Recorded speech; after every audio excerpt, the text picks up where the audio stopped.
आज हम class 11th physics का chapter number 2 units and measurement start करेंगे। इस चैप्टर के लिए मुझे काफ़ी रिक्वेस्ट आई थी, बच्चों को काफ़ी प्रॉब्लम आ रही थी, तो मैंने इसके लिए वीडियो बनाया है।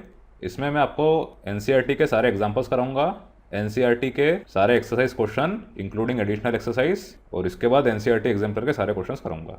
आप प्लीज़ हर क्वेश्चन को अच्छे से समझिएगा। जहाँ जहाँ मुझे लगेगा कि आपको थोड़ा सा थ्योरेटिकल एक्सप्लेनेशन देना चाहिए, मैं वो भी दूंगा। आप प्लीज़ इस चैनल को लाइक, शेयर और सब्सक्राइब ज़रूर करिएगा अगर आपको मेरा पढ़ाने का तरीका अच्छा लगता है तो। चलिए हम स्टार्ट करते हैं आपके एग्जाम्पल 2.1 से। ये एनसीईआरटी में दे रखा था। इसमें आपसे बोल रहे हैं calculate the angle of A 1 degree, B 1 minute, C 1 second. Use 360 degree is equal to 2 pi radian, 1 degree is equal to 60 minute and 1 minute is equal to 60 seconds. ये आप जानते हैं, आपने ट्रिग्नोमेट्री में भी पढ़ा है। ट्रिग्नोमेट्रिक फंक्शंस में आपको ये पूरी चीज़ दे रखी है। मैथमेटिक्स के स्टूडेंट अगर आप हैं तो, अगर आप बायोलॉजी वाले हैं तो इस चीज़ को आप ध्यान रखिएगा। इसी का हम यूज़ करके इसको सॉल्व करेंगे। तो फर्स्ट क्वेश्चन में आपसे बोल रहे हैं 1 डिग्री। अब 360 डिग्री मतलब आपका होता है 2 पाई रेडियन, तो 1 डिग्री कितना होगा? Very easy, 2 pi upon 360 radian. एकदम सिंपल मैथ है इसके पीछे। तो ये आपको मिल रहा है पाई बाय 180 रेडियन। पाई मतलब 3.14 या 22/7, जैसी वैल्यू लेना ले लीजिए। इसको आप सॉल्व करेंगे तो ये आपको मिलेगा 1.745 इंटू 10⁻⁻² रेडियन। ठीक, ये वैल्यू को आप मेरी माने तो बाय हार्ट कर लीजिएगा, लर्न बाय हार्ट। आपको मैथमेटिक्स में भी काम आएगी और फिजिक्स में भी काम आएगी। ठीक है, बस। तो फर्स्ट पार्ट का आपका आंसर हो गया 1 degree is equal to 1.745 into 10⁻⁻² radian.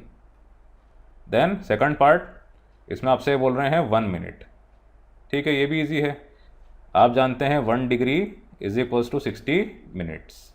This implies 1 minute is equal to 1/60 degree. आप जानते हैं 1 डिग्री में इतना रेडियन होता है, तो 1/60 डिग्री में 1/60 इंटू 1.745 इंटू 10⁻⁻² रेडियन होगा। सिर्फ ये रिज़ल्ट का आपको ओवरऑल हर जगह यूज़ करना है, इसके अलावा कुछ भी इसमें अलग नहीं है। तो ये आपको मिल रहा है 0.02908 इंटू 10⁻⁻² रेडियन। अप्रॉक्सीमेटली ये आपको मिल जाएगा 2.91 इंटू 10⁻⁻4 रेडियन।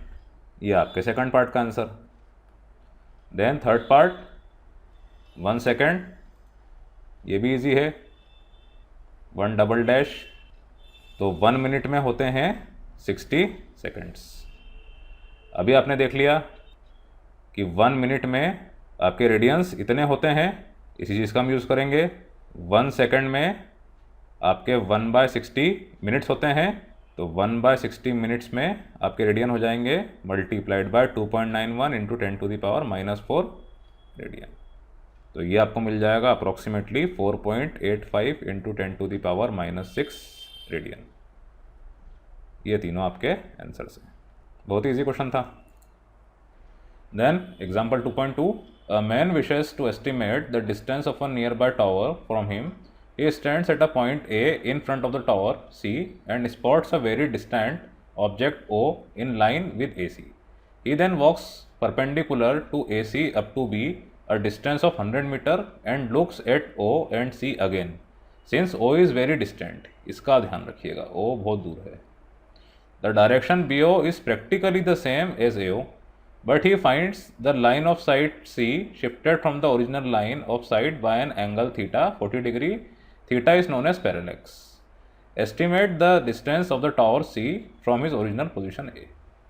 ठीक है, इसको हम देख लेते हैं। देखिए, क्वेश्चन में उन्होंने स्पष्ट कर दिया है कि आपके पास 2 पॉइंट है, एक C पॉइंट है और इसी पॉइंट की लाइन में आपका एक A पॉइंट है, जहाँ पे एक आदमी खड़े होके एक डिस्टेंट ऑब्जेक्ट को देख रहा है। अब डिस्टेंट ऑब्जेक्ट क्या है? आपका O, ये बहुत दूर है, तो अपन मान लेते हैं इधर कहीं है O। इसको अब ऐसे समझिए कि आप मान लीजिए ग्राउंड में खड़े हैं और ग्राउंड में एक स्टील बार लगी है, या आप मान लीजिए एक बम्बू गड़ा हुआ है। ठीक है, आपने देखा ही है बास्केटबॉल कोर्ट, वॉलीबॉल कोर्ट, जहाँ नेट बांधते हैं वहाँ पे बम्बू गाड़ के रखते हैं, बम्बू लगा के रखते हैं। तो आप उस बम्बू के एकदम लाइन में खड़े हैं, ठीक, और वहाँ से आप बहुत दूर कुछ बिल्डिंग या कुछ ऑब्जेक्ट को देख रहे हैं, वो है ओ। तो ऐसा कुछ सिनेरियो आपके सामने हो रहा है।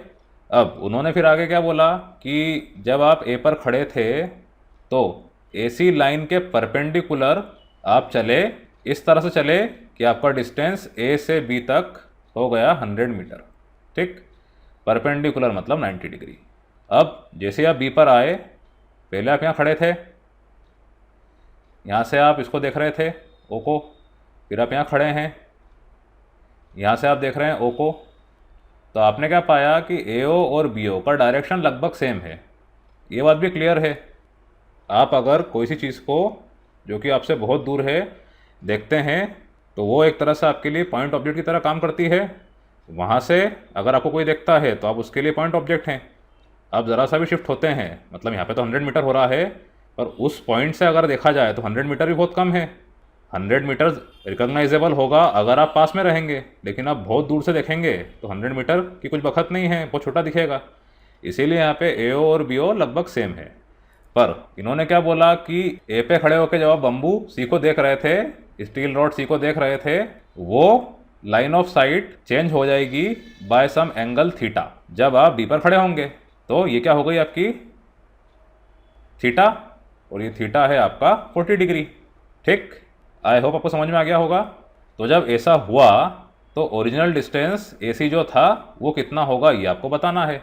अब यहाँ पर आप देखिए आपका जो पैरेलक्स मेथड है D = B बाय थीटा, इसकी ज़रूरत पड़ना ही नहीं है क्योंकि यहाँ पे आपको मिल गया है राइट ट्रायंगल। राइट ट्रायंगल की प्रॉपर्टी आप यूज़ कर सकते हैं। आप जानते हैं अगर ये थीटा 40 डिग्री है, एंगल C 40 डिग्री है, इसके ऑपोजिट साइड AB जो कि परपेंडिकुलर है वो आपको गिवन है, तो आप AC निकाल सकते हैं with the help of tan theta. तो here in triangle ACB tan 40 degree is equals to AB by AC, Pandit Badri Prasad, perpendicular by base. तो tan 40 degree is equals to AB आपका 100 और AC आपको निकालना है। तो AC आपका हो गया 100 बाय tan 40 डिग्री। अब tan 40 डिग्री की आप फिक्र मत करिएगा, एग्जामिनेशन में अगर ऐसा क्वेश्चन आता है तो बराबर आपको लॉग टेबल प्रोवाइड करी जाएगी, उसके अंदर आप tan 40 डिग्री की वैल्यू देख के इसके अंदर लिख सकते हैं। तो ये वैल्यू होती है आपकी बुक में दी है 100 बाय 0.8391। इसको आप सॉल्व करेंगे तो आपको मिल जाएगा ये 119 मीटर। ये इसका आंसर है। Then example 2.3, the moon is observed from two diametrically opposite points A and B on Earth. The angle theta subtended at the moon by the two directions of observation is 1 degree 54 minute. Given the diameter of the Earth to be about 1.276 into 10 to the power 7 meter, compute the distance of the moon from the Earth. ये भी easy question है, इसमें आपका पैरेलक्स method use होगा बराबर। देखिए आप अर्थ पे दो पॉइंट ले रहे हैं ए और बी। मान लीजिए ये है आपका अर्थ, एक पॉइंट है आपका ए, दूसरा पॉइंट है बी, और ये इस तरह से है कि आपका ए बी क्या है डायमीटर, जो कि है 1.276 into 10 to the power 7 metre. अब इस ए और बी से आपने मून को देखा, बहुत दूर था, छोटा सा, तो जो एंगल ए और बी ने बनाया इक्वल टू थीटा, ये आपको दे रखा है 1 डिग्री 54 मिनट्स। ऑब्वियसली वो छोटा ही होगा, आपको मैंने बताया। अभी मैंने बिल्डिंग का एग्जांपल लिया था, पर मून तो आप देखते हैं कितना छोटा सा होता है, मतलब देखने में छोटा होता है ऐसे तो बहुत बड़ा है। तो अर्थ के दो पॉइंट जो कि इतनी दूरी पे भी हैं, वहाँ से भी एंगल इतना छोटा होगा, और ये डिस्टेंस भी आप देख लीजिए कितना बड़ा है।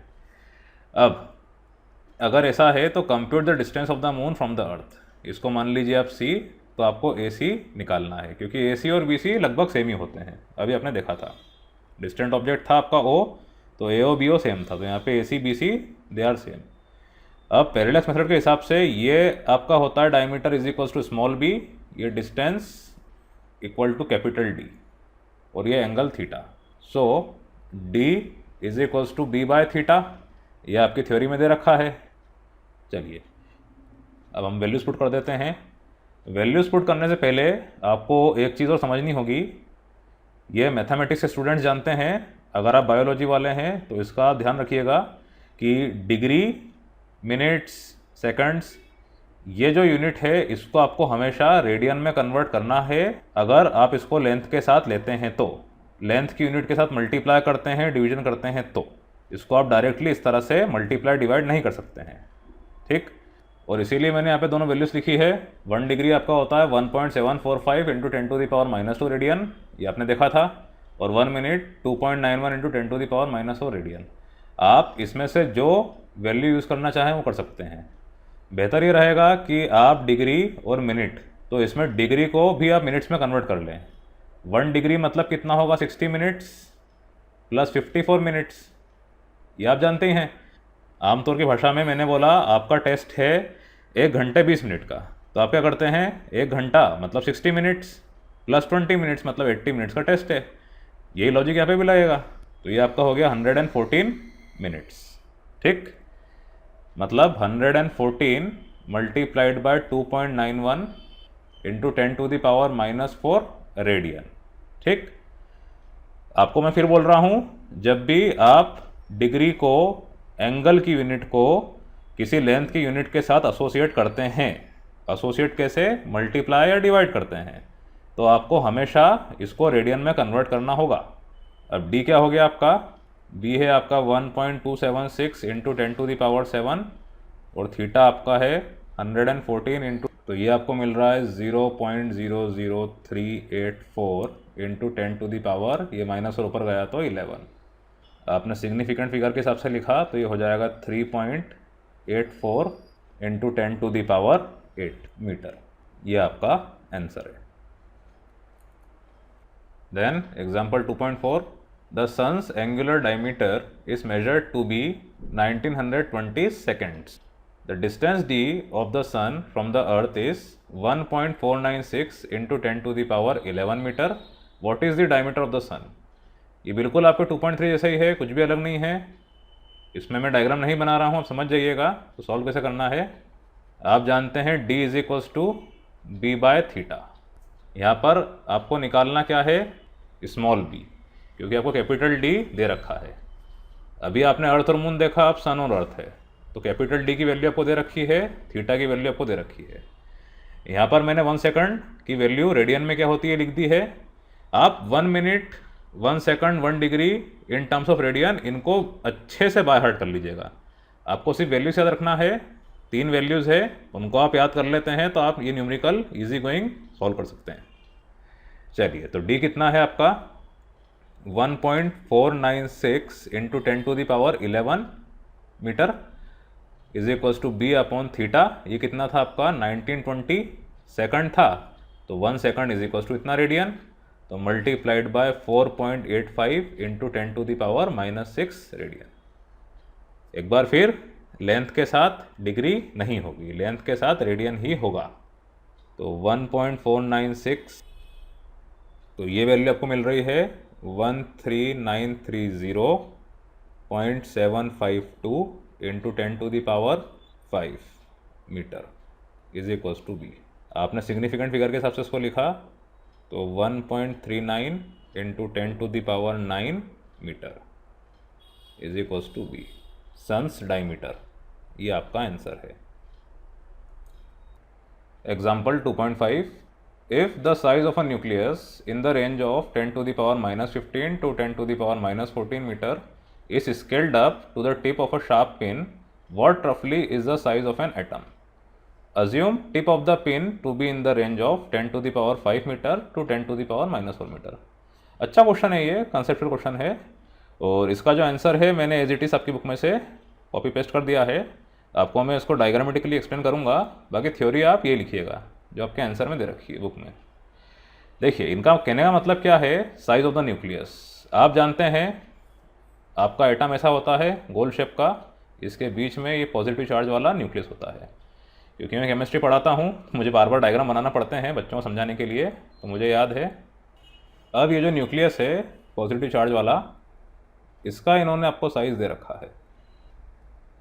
ये है 10⁻⁻15 से 10⁻⁻14, मतलब आप डायमीटर ले लीजिए इसका, यहाँ से लेके यहाँ तक ये है आपका 10⁻⁻15 मीटर, -15 मान लेता हूँ मैं। अब इन्होंने यहाँ पे तो बोला है, इनके नॉलेज से, नॉलेज क्या ऐसा होता ही है कि एटम का साइज आपका होता है 10⁻⁻10 मीटर, मतलब यहाँ से लेके यहाँ तक ये आपका होता है 10⁻⁻10 मीटर। ठीक, ये आपका न्यूक्लियस, ये आपका एटम, ये आपका न्यूक्लियस। इसको मैंने जूम आउट करके बता दिया आपको। सीधी सी बात है, एटम के अंदर न्यूक्लियस है तो एटम बड़ा होगा, एटम का साइज न्यूक्लियस से बड़ा होगा, इसीलिए 10⁻⁻10। अब tip of the pin, pin आपने देखी ऑल पिन, उसका जो टिप रहता है उसको हम मान लेते हैं 10⁻⁻5 मीटर। ठीक है, ये आपका ऑल पिन है, इसका ये जो टिप है ये है 10⁻⁻5 से 10⁻⁻4 मीटर। तो अगर आप न्यूक्लियस के साइज़ को और इस टिप को कंपेयर करें तो टिप ऑफ पिन ये था आपका 10⁻⁻5 metre versus size of nucleus ये है 10⁻⁻15 मीटर। तो दोनों में फ़र्क कितना है?